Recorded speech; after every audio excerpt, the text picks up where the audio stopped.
Daredevil Season 1.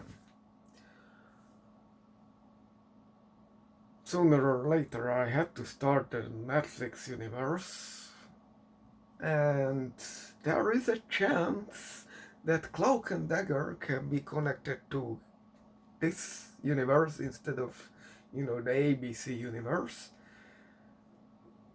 So there would be a reason to watch it, but there will be some problems. Let's start from the beginning. The format. The format is your weekly series. I have no idea how this got released originally. But binging it in a day is very unhealthy. I did it, but it's not realistic to do it with every single season of the Netflix shows. It's just not. Because, you see, we are in the binge era, and these were already in the binge era, but these episodes are an hour long. If it is very short in this series season, it's at least 50 minutes. More, the average is more like 57, I think, from what I remember. So the episodes are very long. Still episodic, but also epic, so you can just binge watch the whole thing in one go. The, the normal, even in the classic TV era, an episode was between 20 and 40 minutes, 45 if you are generous. This is more, and you feel it. Now, there is he the Daredevil? No, until the very last minutes of the season. Does he have the costume? No, until the second half of the last episode of the season. Who is the main villain? Wilson Fisk. Is he the Kingpin? Does he have the Kingpin alter ego? No, that is a very important part. Before we get into that, let's talk about other characters. The casting is very good. All the actors, actresses, all the people in this show are very diverse, and I don't mean, in the modern, postmodern sense, the Asian, the Black American, whatever. No, you can recognize them, recognizable. I mean, there is more than a dozen people to be remembered of, and you do remember them. You know what they're doing, what their role in these stories, all that kind of things. Now, who are the core people? I mean, Daredevil doesn't really have to do much acting. You just have to not look where people who can see would look. And there is at least one scene where flashlights are, wrapped in the eye because injury. And I would be very interested how they did that with computer or, with painted contact lenses or just, I'm blind to to the effect of this. Pupils and stuff. Because I pretty much bet the guy is not blind, and I did not look up the IMDb. Shame on me.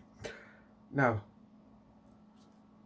who is there? He has an assistant, a secretary, so to say. Of course, a woman. I refer to her as Discount Scarlett Johansson. Just the facial structure and the mimic is very much like her. only she has a thinner face and, has a lesser charisma, let's say that. I'm not really good at expressing these nuances, especially in a foreign language. And there is foggy. It's written foggy, like fog cloud. Has no idea and all that. Even though he had a cum laude diploma, and Daredevil has summa cum laude. I think the difference is minor. Yeah, I'm not really digged into that, but they made a fuss about it, so I guess he made all the either the defending the diploma work for maximum point or all the final notes, that were all five or whatever the A's, I think is the USA system, and the other had all of that together. He is a very well casted character. He's the comic relief, but not a comic relief, like a comedian would be, but just more like an average Joe who has a passion for party and, just go for it mentality. Of course, he's overweight a bit and has all kinds of hippie hair in the past and all that kind of stuff. He's a funny character, but not a comedy, not a comedian. Now, who are the villains?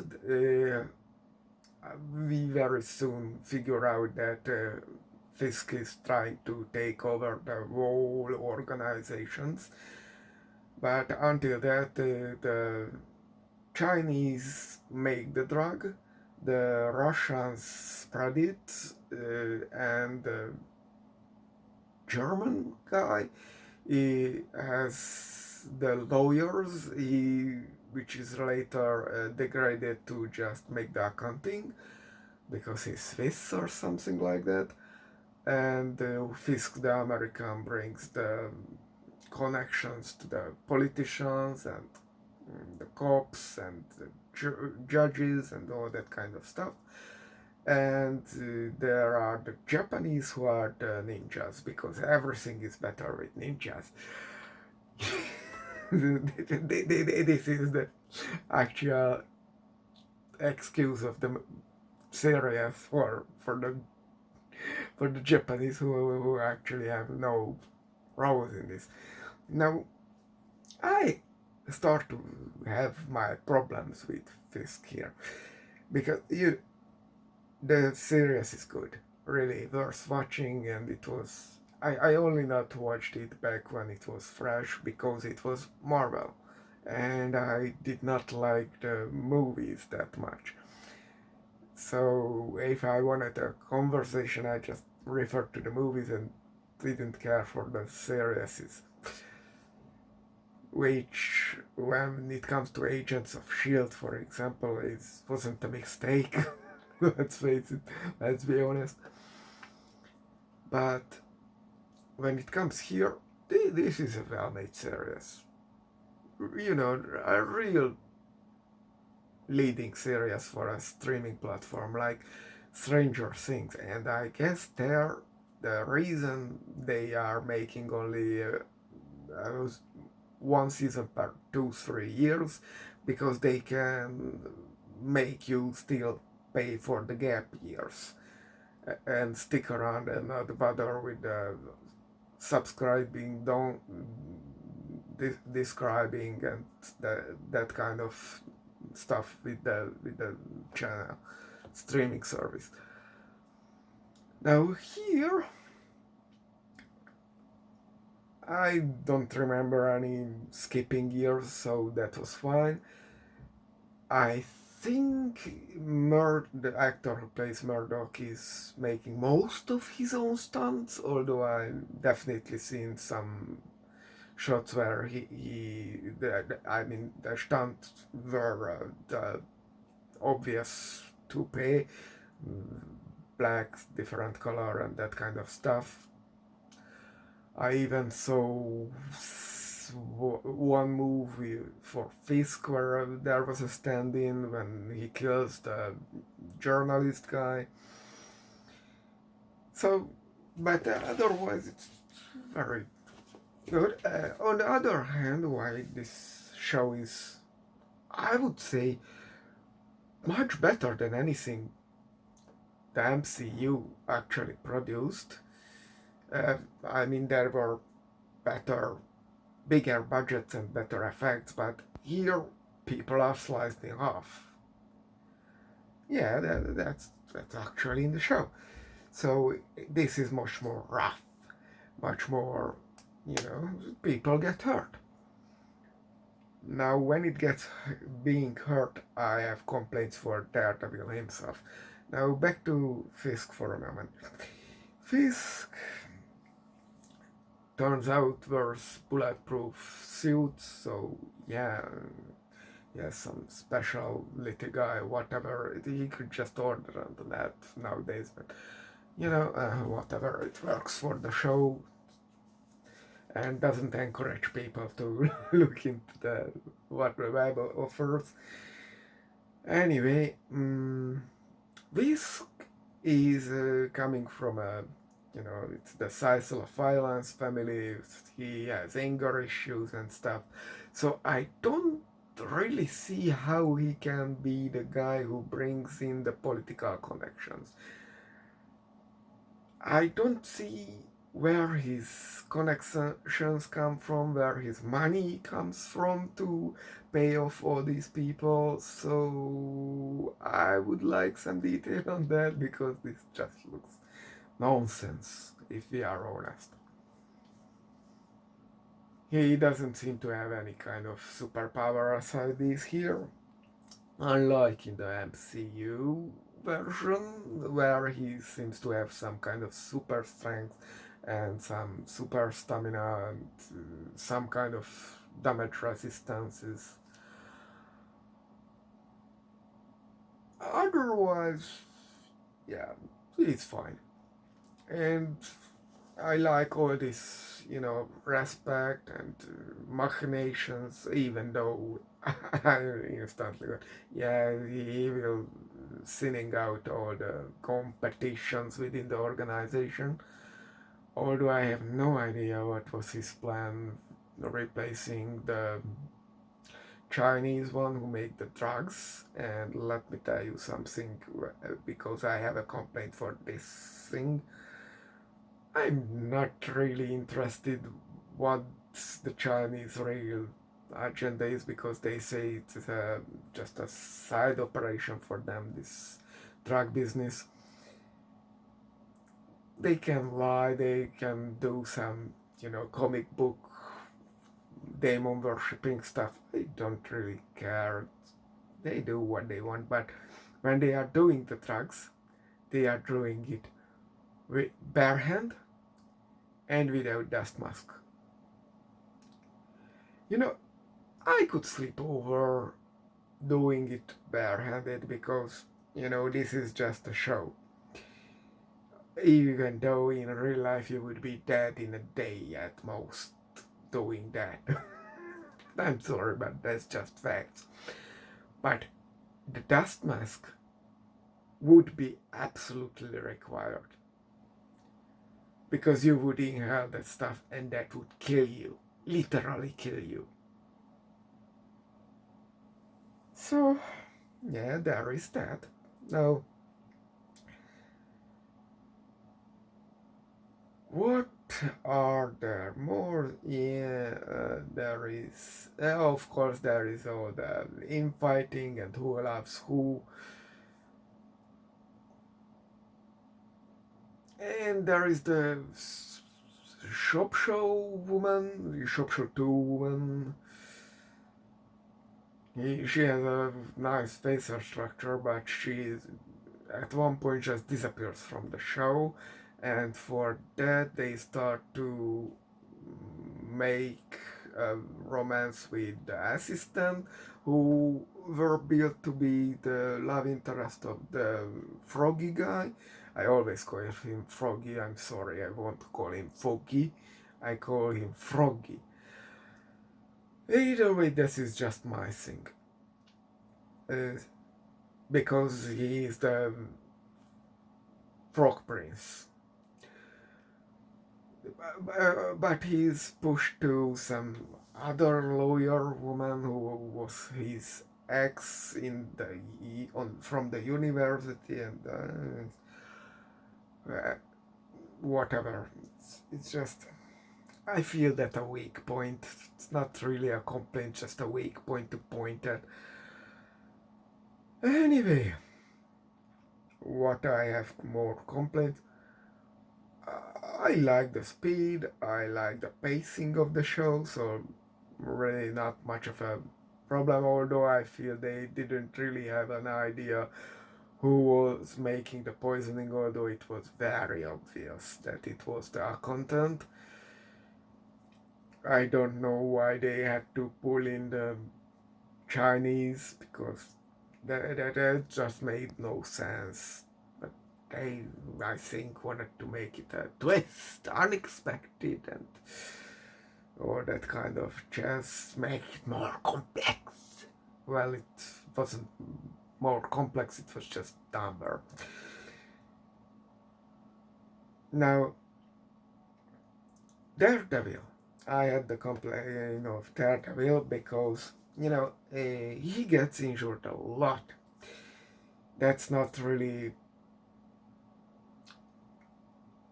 advantageous if you are a lawyer and you have to make speeches. I mean, it will be pretty obvious you are doing something wrong.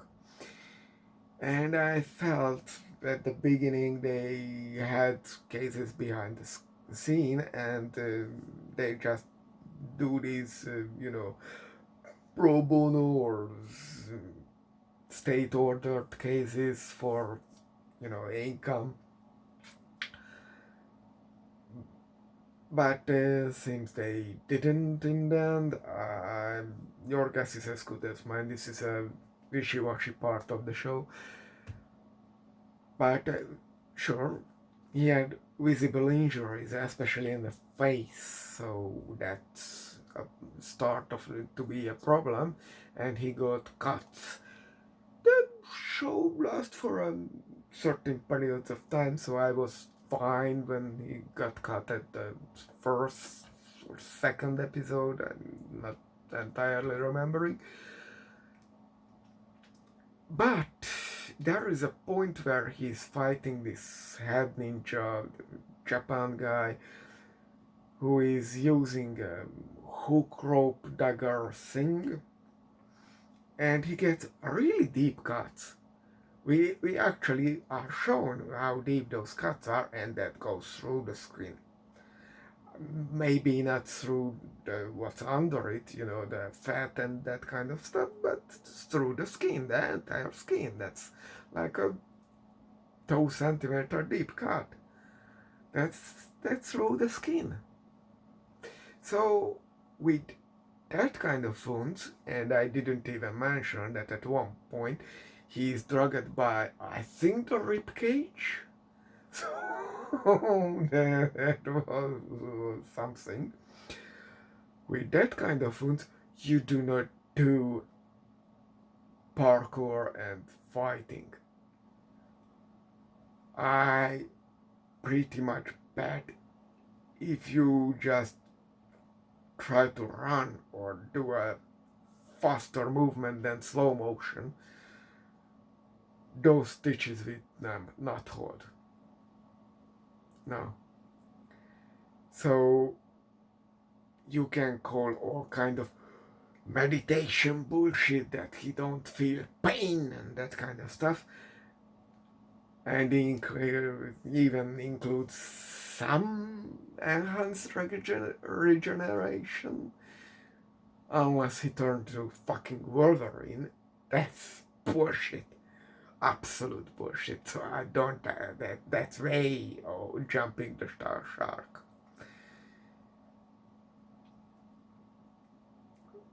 And, you know, those deep cuts, you would get high dosage of antibiotics. And you had to clean the wounds with all kind of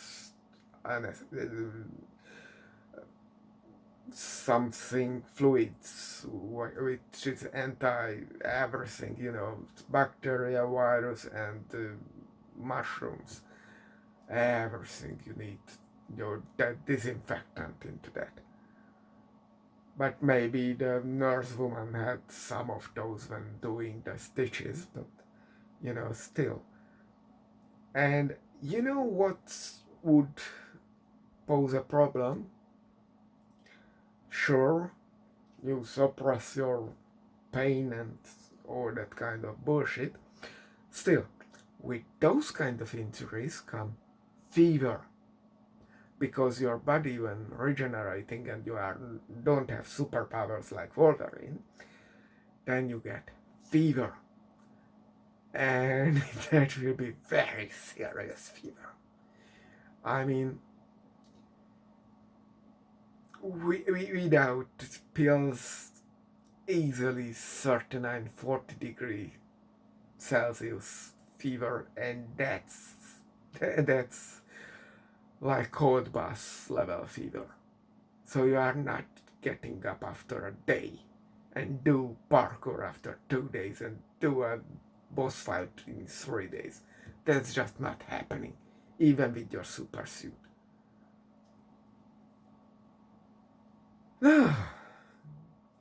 I don't want to drag this too long, but there is one more thing I will mention, that Mr. Stick, the ancient white super kung fu master from wherever and working for the secret organization, actually. Now, what's up with that? I don't mean Mr. Miyagi, or more like, what was the Rutger Hauer played that blind ex-Vietnam War guy, or Korea? I'm not sure anymore, but that was a very, very, very good family-friendly martial arts film. Anyway, what's the deal with that, guys? Because he goes to some real mystic guys, he has a smoker thingy incense and all that stuff on the floor, like some demon summoning circle stuff. But of course, it's some Asian stuff, so it's not demon summoning, but and he has all these cars and stuff. And this is just there at the end of one of the episodes, like the first third of the season, and I have no idea what's with that. Now, where the real problem comes, you didn't expect this. Ha! I pulled out a twist. Now, so, Twist want to rule New York. So he's not just going to be the kingpin, what would be entirely acceptable for the thing I will mention just in a second, but he steps into the public and becomes a, let's say, business or political entity. But he's revealed to be all this criminal, and he has to try to escape and all that kind of shit. And comic book escape happens because at that point I have no idea why would any corrupt person help him anymore. But they do, because comic books movie, very lame excuse, but whatever, get to the point. So he became a public figure who is dragged into the dirt and proved to be all these nasty things. That means, in my eyes, at least to what I know about the world, he cannot return again to be the mayor of New York. But as far as I heard and what the end of the series Echo suggests, that's exactly what he will do. So even though I planned on going to Jessica whatever and Iron Fist and Johnny Steel or whatever the series title is, I will skip all that and jump to the Daredevil Reborn series because we have to find out if all these Netflix series are can still be in canon, or the whole thing is just nonsense and everything got retconned and Daredevil got a reboot, not a rebirth. So we will do that. But I also mentioned also that somebody with way too much hand-on daytime and an ADHD obsession level found out that Cloak and Dagger can be attached to the Netflix series. I will check that out with some easy googling, browsing, and we will check out that series even if you have to abandon all the rest of the Netflix series because they're not being canon anymore. Just because, why not? And because nobody's seen that show.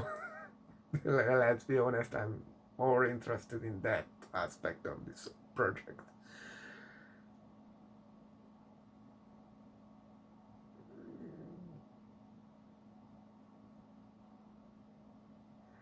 I think that went for this time.